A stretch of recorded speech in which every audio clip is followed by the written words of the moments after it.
The views expressed on the Nova Society are those of the panelists and guests and do not necessarily reflect the views or opinions of the Phoenix Research Institute or any institution which any panel member is associated. Welcome back to the Nova Society, a space where dialogue deepens understanding and civic responsibility comes to life.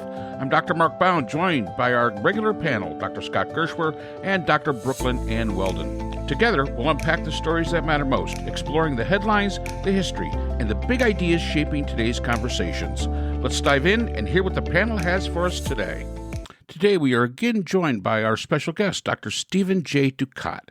Dr. Ducat is an author, political psychologist, psychoanalyst, and former psychology professor in the School of Humanities at New College in California. Dr. Ducat holds a doctorate from the Wright Institute in Berkeley, California. He completed his psychoanalytic training at the Psychoanalytical Institute of Northern California and holds licenses as a psychologist in both California and Oregon. He has a book, Hatreds We Love, The Psychology of Political Tribalism in Post-Truth America, that could be found on Amazon.com, and a Substack, Minding Politics, and that could be found at mindingpolitics.substack.com, and the Nova Society highly recommends checking out Dr. Ducat's work and supporting it.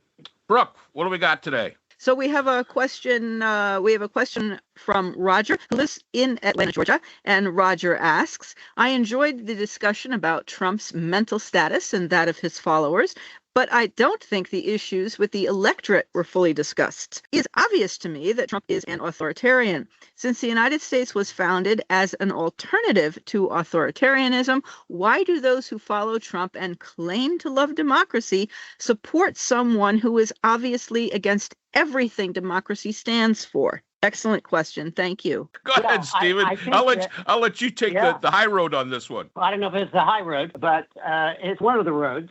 And you know, when you're trudging through the slime, you can't really find a high road. But I think that the question about the electorate, of course, is absolutely essential because you can't have an authoritarian leader without authoritarian followers. And that was the focus of my book, Hatreds We Love. And you know, one thing we have to remember that the U.S. was founded on a very selective notion of democracy. The right to vote was accorded to white men of property. And that is the America MAGA wants to make great again. And the unspoken subtext of many of our founding documents was democracy for me, but not for thee. That said, Americans then, as now, were not a monolith. Many endorsed white supremacy, male domination, and genocidal colonial policy. They were the ones who wrote the laws and guided policy. However, some ordinary citizens and a few of the founding fathers were abolitionists, like John Adams, Alexander Hamilton, and Thomas Paine. Only Thomas Paine favored equal rights for women. Now, there were a number of the founding fathers that argued for the respectful and compassionate treatment of Native people, but they nevertheless believed that American Indians required, quote, civilizing, end quote, to enable their assimilation into white culture. Today, America is also equally divided politically and psychologically between authoritarian and democratic orientations. Conservatives tend to be more comfortable with autocratic rule, both in the governance of society and in the home. They value purity, sanctity, loyalty, sameness, and top-down rule. Liberals are more likely to be driven by a desire for equality, fairness, and collaboration. Now, I'm not just saying these things off the top of my head because of my own biases, which I admit I have, but this has actually been fairly well established by a variety of empirical researchers looking at the psychological correlates of partisans. And, you know, liberals tend to find novelty exciting and inviting. And unsurprisingly, these differences lead conservatives and liberals to even be drawn to different geographical locations, what I call in my book partisan self-segregation, where people move to areas that match their worldview. So conservatives tend to like the homogeneity and interpersonal distance of rural and suburban places, and to some extent suburbs. Liberals love multicultural urban environments filled with immigrants, cultural diversity, and foreign cuisines. So connecting this, back to your question, it's not really quite as simple as, the U.S. being founded in opposition to authoritarianism. We have been conflicted between these two polarities from the very beginning. I wanted to add that Mrs. Adams, John Adams' wife, also pressured her husband to include women at the time. She told him that he and his the other framers were leaving out 50% of the population by excluding women, and obviously he didn't listen. Yep, indeed. It took a long time for men to listen and to act on that. And she actually, in some of her letters, threatened that could be an uprising by a very significant part of the population. And I think people get this wrong idea that the founding fathers were all about democracy, when in reality, they weren't. They didn't like democracy very much. James Madison, one of our presidents, basically quoted saying, democracies have been found incompatible with personal security or the rights of property, and in general, been as short in their lives as they have been violent in their deaths. John Quincy Adams, another president of ours, the most unstable, fluctuating, and short-lived form of government. So, the thing that gets me with the electorate, to the question is that the electorate thinks they're part of the club. They think that they're going to be part of the club. And as you pointed out, it was really written to be a republic as opposed to democracy because they thought they could control. These were men of wealth and power and property that were part of the Continental Congress. These were the guys making up the rules. They didn't want the mob. They didn't want majority rule because that might jeopardize what they had. They were a club of their own. I mean, I know many times we make them out to be these absolutely, and they were brilliant men, but they were brilliant men of their time that were looking out for their own interests. And in many cases, they did everything they could to keep, there was separation there. And they tried to keep that separation. And one of the ways that they tried to control what they viewed as the mob, which is anybody without property and wealth, was to encourage working class males to identify with race rather than class. Yes, we may have our boot on your neck, male working class, but you can have your boot on the neck of non-white people. So, that's been one of the strategic uses of racism from the very beginning. Scott, what do you got? Well, I have a question. It's kind of a chicken and the egg thing. Uh-oh. I've spent a fair amount of time in Europe, and my understanding is that farmers in Europe live in town and drive out to their fields in the morning and come back into town at night. Whereas in America, farmers live on their farms and sometimes go into town. It seems to me something you just said kind of struck a chord. Like, do they like this sort of rural lifestyle that they have, which is very isolating and doesn't lend itself toward thinking about the community? Or is that imposed on them just by the way that we've developed our rural life here? Well, my answer would be yes.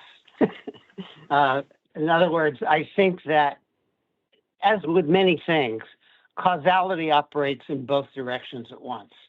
That to live in a rural area is to have more distance from your neighbor. And if you are the sort of person that craves more distance, you're going to be drawn to a rural area and thereby beginning to shape its character. One study that was done on the, I guess you could call it the psychogeography of partisan identity, the ways in which people of different political orientations are drawn to different areas of the country. And they found that the more that there was a, again, we can't infer necessary causality to this, but there's a near one-to-one correlation between the geographical distance from one's neighbor and the likelihood of having a conservative worldview. And I can't speak to Europe, but this certainly seems to be operative in the U.S. Yeah, that's interesting. The other part of it is that, and maybe you could explain this. I'm shifting the conversation here a little bit. We've seen in the last few days very sort of anti-consumer, anti.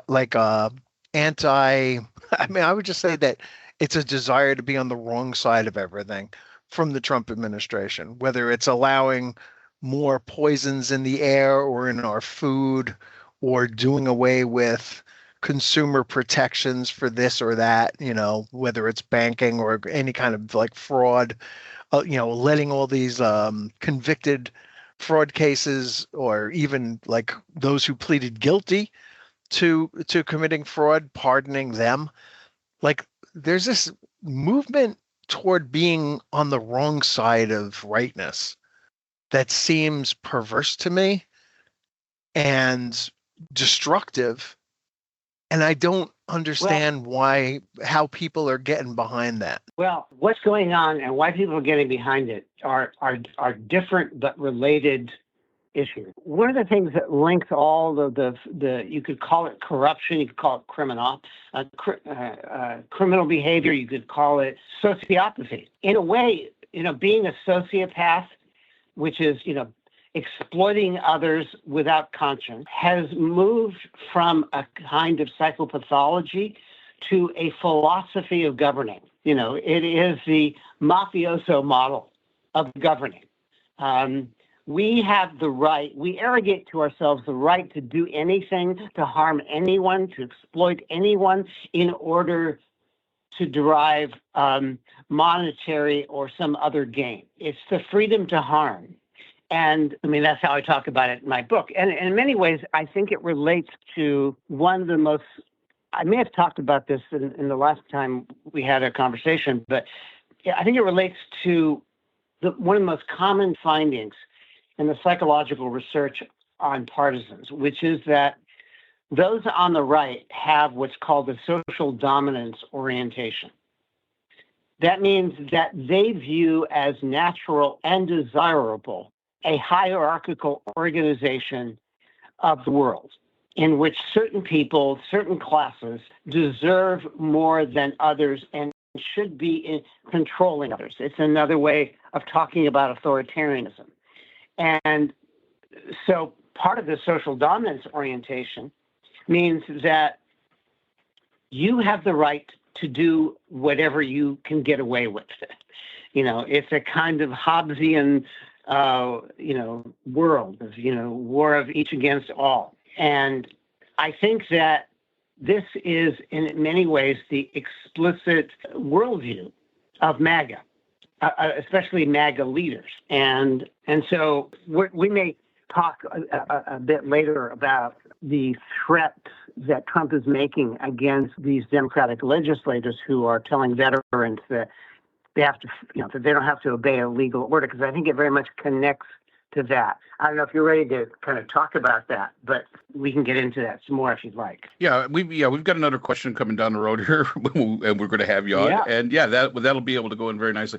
So, and again, you mentioned causality, and I thought that was very interesting. You mentioned causality, and I also know that one of the main drivers of Trump's popularity is if you continue to say something over and over again, eventually people either give up and say, yeah, okay, it's the truth, or just simply give up and say, I just don't care anymore. And, here in the United States, and we hear it all the time, and we've heard a lot since World War II, the concept of democracy. And we've shoved that out there so much, democracy. This is what democracy is. Do you think that we've actually created maybe a concept of democracy that doesn't exist? And that is what these people that are supporting Trump have bought into? I mean, if again, it gets beaten into us in school as we grow up. We've actually, even in history that we teach in primary school and we teach in high school, where we basically made everything that we did was great, big, and always right. So I'm wondering if this is a monster of our, did we create this monster ourselves simply by doing all this? Well, of course, words like democracy are constantly being battled over. I mean, political communication is rife with wars over meaning. And one of the things that we have seen since the attempted coup by Trump in 2020, is a repudiation of the very word democracy. I mean, if you, to the extent you can tolerate paying attention to right-wing media, you may have noticed that democracy has receded as an explicit value. And, there are various people in MAGA who have taken one essay out of the Federalist Papers and made it the entire perspective of the Founding Fathers, which is that essay in which, they said, we're not a democracy, we're a constitutional republic. That's the jargon. But actually, this was debated from the very beginning. This was argued over furiously from the very beginning. And Republicans have now taken, since this coup attempt, had taken the tack that, no, we're not a democracy. No, democracy is not a good thing, and that's not what we want. So the linguistic battles continue. And, I'm kind of thinking about, maybe we'll get to it, this question that Rosalind asked from Tampa, Florida, about misinformation and disinformation. And, we'll probably get to that. But I think it very much connects to that. Go ahead, I mean, it gets to the point where these people are saying that Democrats are wrong because the word Democrat, is we're not a democracy, and Republicans are right because this is a Republican.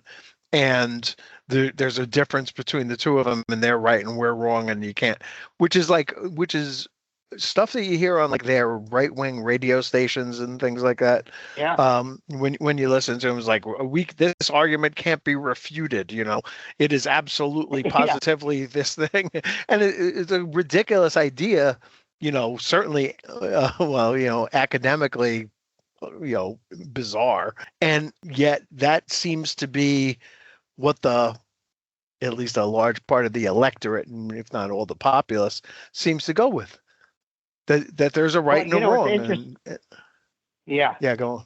Well, and you'll notice that there's been a change in the linguistic strategy of Republicans, that for about, I don't know, maybe 15, 20 years now, they all decided, and they're good at being homogenous in their approach, they all decided that, no, we will not use the word democratic to describe the Democratic Party.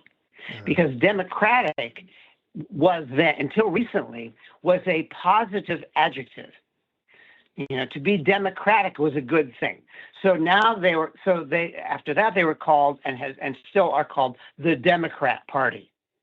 They won't use the adjective form of the word anymore. That is taboo, and it was taboo because democratic was something good.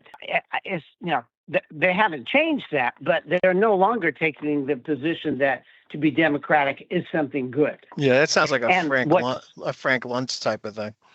Oh, like absolutely. How to play with words. Out of his Machiavellian frontal lobe, no question about it. Yeah.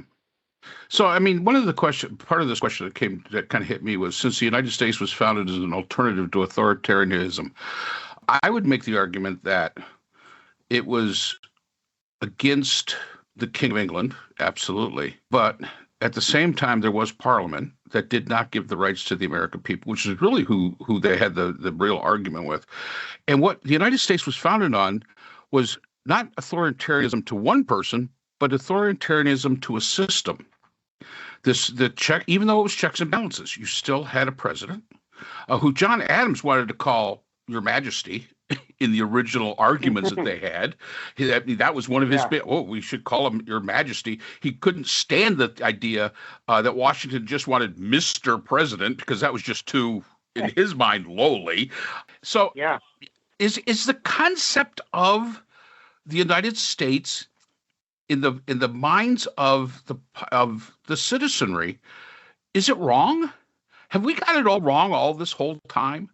And has that now perpetuated itself into the position that we are in now, where we're actually returning to maybe what the original idea was, which was you're just going to have a bunch of elite people just going to be running the country, and all the rest of you just go to work. Well, that has been a major strain in U.S. history. I mean, I see American history as an ongoing battle between different orientations. And there are times when the country moves in a more pro-democratic, small d democratic direction, and other times when its authoritarian genes get expressed. And I don't think it's just one thing. And that's, the whole notion that the fantasy of originalists is that the U.S. was once just one thing, and it should stay that one thing. When the reality is, it's been an ongoing conflict between different notions of governing, both among leaders and among the population. And part of that has been the very different psychological orientations of the individuals who make up the electorate, people who are drawn to authoritarian power and people who bristle at it.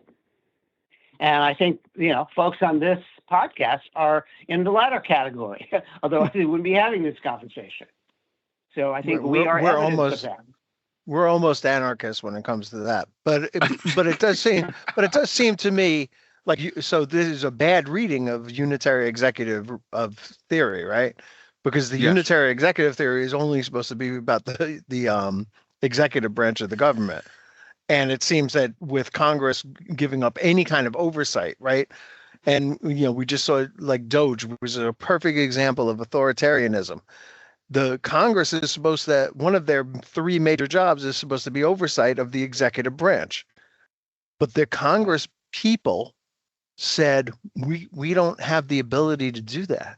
So we need the executive branch to bring in their own agency to do that. And obviously it was a disaster and didn't do what it purported to do, and may have been a really cynical ploy to just get a lot of data in the hands of the few. But in any event, that theory has now become something completely different, where the president of the United States is the ultimate authority and gets to say what is what, which includes the color of the sky and what the temperature is outside, and is our prices up or down, is the economy good or bad.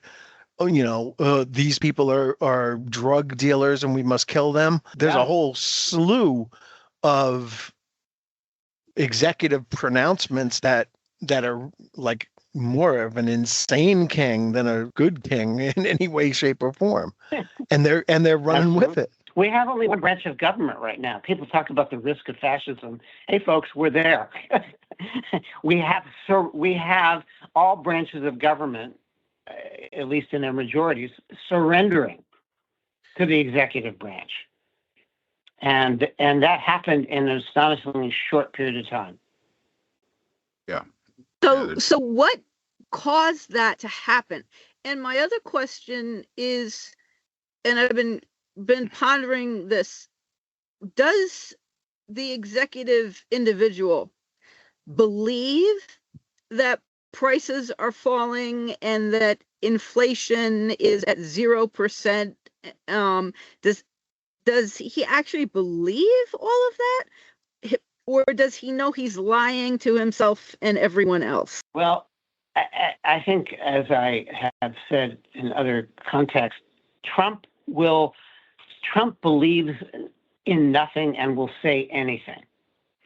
And his base knows nothing and will believe anything. I think in many ways, Trump is a textbook example of a sociopath. He will do and say anything, use anyone in any way he wishes to pursue his self-interest as he defines it. And if that means lying about statistics, or as he's done recently, insisting that the Labor Department withhold statistics, I think it's the Labor Department, there's certain economic data that he has decided, no, we're not going to release them. Nothing he says can be believed. If his lips are moving, he's lying. And nobody is stopping him. Truth is what he asserts. And if he asserts something different than he asserted yesterday, well, that is now the truth. That's my take on your question. He'll say what he needs to say if it serves him. We hope he doesn't believe it, Brooke, because if he does, then he's scarier than we first thought he was. Yeah, that really brings you, you think that we're being attacked by another country and unleash the nuclear force of the United. So we're hoping he's just being the used car salesman in this thing and telling you what you want to hear. It's not a lemon. What do you mean it doesn't start? Sure it does. Yeah. Can you hear the engine? Yeah. Those fishermen, they're cartel. That's the cartel navy down there. Yeah. And, we're protecting you. Oh no, we don't need to provide you any evidence of anything. Take our word for it. And that's all the time we have for today's episode. The Nova Society is a production of Nova Society Media, a division of the Phoenix Research Institute. We want to thank our production partners, Buzzsprout, who hosts the Nova Society, Audacity, our editing team, Apple Podcasts, the largest source of podcast and music online, Spotify, the most popular platform for the Nova Society, and iHeartRadio, your destination for all things music and podcasting. The Nova Society is available on all of these and other quality platforms listed in our description. And most importantly, we want to thank you, our listeners. Without your support, the Nova Society could not be possible. If you haven't already, please consider subscribing on the platform of your choice. It's easy, it's free, and helps our channel grow. For questions or comments, you can reach us at nova.society.podcast@gmail.com. So on behalf of Dr. Brooklyn Ann Weldon, Dr. Scott Gershworth, and all of our production partners here at the Nova Society, I'm Dr. Mark Bound. Remember, the true power of society is knowledge. Thank you for listening, and we hope to see you again next time. We'd like to thank our sponsor for this episode, the Phoenix Research Group, an independent research consortium dedicated to providing solutions to social and political issues for NGOs and international government agencies. Through multidisciplinary, nonpartisan, and unbiased research, the Phoenix Research Group advances understanding and practical strategies for complex challenges. The Phoenix Research Group is a division of the Phoenix Research Institute, the producer of the Nova Society podcast.